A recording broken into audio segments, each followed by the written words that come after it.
Hello, bachcho. Let's see the question. Our question is the ring of charge with radius 0.5 metre has gap. ये gap दे रखा है अपने को कितने मीटर का? 0.002 पाई मीटर गैप. ठीक है. If the ring carries a charge of 1 coulomb, the electric field at the center. तो देखो अपने को करना क्या है. अगर सिर्फ सपोज करो ये पूरी रिंग होती और इस पे चार्ज होता तो सेंटर पे क्या होता? इलेक्ट्रिक फील्ड कितना होता? जीरो होता. क्योंकि ये क्या है? Uniformly distributed charge. Uniformly distributed क्या है? चार्ज. ठीक है. तो इसमें क्या सिमेट्री होती है, तो सिमेट्री की वजह से क्या आता है यहाँ? जीरो. तो देखो इतना चार्ज यहाँ है, तो देखो इसको यहाँ से यहाँ, देखो ये और ये, तो ये इसमें तो अभी भी सिमेट्री है. मतलब इसकी वजह से जो डायरेक्शन आएगी away from centre, away from आएगी, और इसकी क्या आएगी? इस तरफ आएगी. तो दोनों की डायरेक्शन उल्टी है, तो मैग्नीट्यूड क्या आएगा? सेम आएगा. तो वैल्यू क्या आएगी? जीरो. तो देखो एक्चुअली में, ठीक है, तो वैल्यू क्या आएगी? जीरो. बचा कौन सा हिस्सा? ये हिस्सा बच रहा है. अगर ये हिस्सा होता है इसमें, तो इसकी वजह से क्या होता? सेम आता, और डायरेक्शन क्या आती है? अपोजिट. तो वैल्यू क्या आती? जीरो. तो अपने पास ये हिस्सा बचा हुआ है. तो देखो इसमें मान लो डी क्यू चार्ज. ठीक है, कितना चार्ज है? D Q. तो देखो टोटल चार्ज कितना है इसमें पूरी में, रिंग में? पूरी रिंग में कितना है? +1 कूलम. कितना है? +1 कूलम. ठीक है. तो देखो इतने से इसमें डी क्यू क्या आएगा? Q upon L into D L.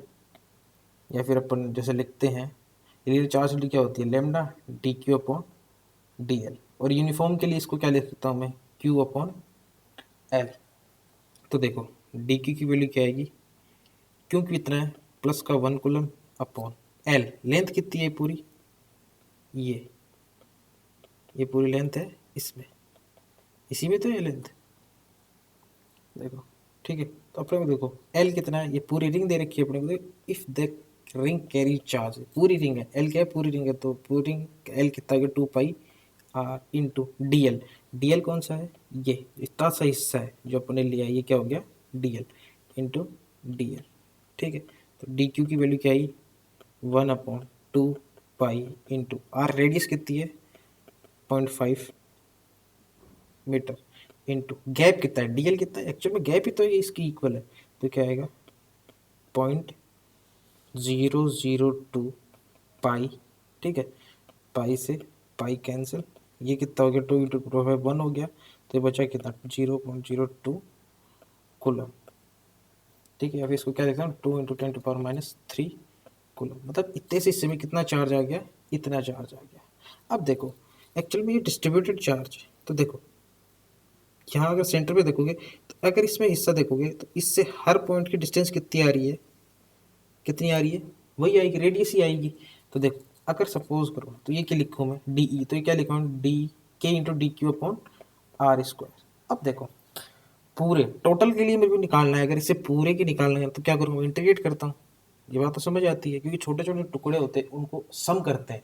अगर गिन सकते हो तो अपन क्या लगा देते हैं? समीशन लगा देते हैं. अगर अपन इसको काउंट नहीं कर सकते या गिन नहीं सकते, क्या लगाते हैं फिर? इनफाइनाइट होते हैं अगर अपने पास टुकड़े, तो उसके लिए क्या लगाते हैं अपन? समीशन. तो देखो के कांस्टेंट, आर. देखो आर डिस्टेंस हर पार्ट, हर हिस्से के लिए क्या आएगी? आर कांस्टेंट आएगी. तो upon R square into D Q. तो डी क्यू टोटल अपने पास क्या है? ये आया है. तो इलेक्ट्रिक फील्ड कितना आया? के की value 9 × 10⁻9 upon R 0.5 square into वे कितना है? 2 × 10⁻³ तो ई की वैल्यू कितनी आई? देखो कैलकुलेट करो. तो क्या आएगा ये? 18. 2 × 9 18, वे 10 पावर प्लस का 6. तो ये कितना हो गया? 25 × 10⁻². इसको कैलकुलेट करोगे तो आंसर क्या आएगा तुम्हारा? देखो 18/25 इंटू 10⁻8 न्यूटन पर कूलम. तो इसको और डिवाइड करोगे तो तुम्हारा आंसर कितना आएगा?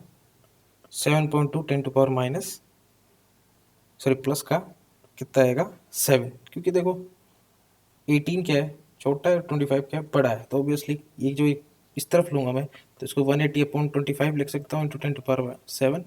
तो इसको डिवाइड करोगे तो 7.2 इंटू 10⁻, प्लस का 7 न्यूटन पर कूलम। तो देखिए इसमें आंसर कौन सा है, ये 7.2 10⁻+7।